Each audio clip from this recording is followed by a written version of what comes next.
Today we learn the AP word family. Let's say cap. Wow! Now let's try map. Look, it's a map. You did a wonderful job. Hello बच्चों. आज हम सीखेंगे AP word family. सब मेरे साथ बोलो.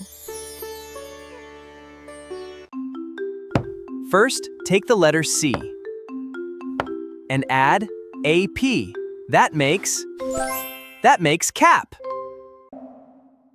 M plus AP equals map.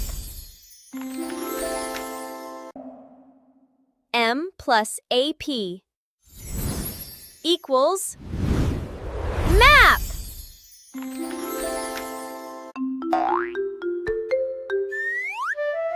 What does N plus AP make? That spells nap, time for a rest. Take the letter S and add AP. What do you get?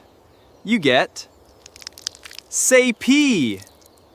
Letter T plus AP equals tap, tap.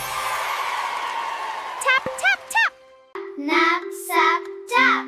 Excellent बच्चों, आज हमने AP word सीखी. रोज practice करो और English reading में expert बनो. Bye.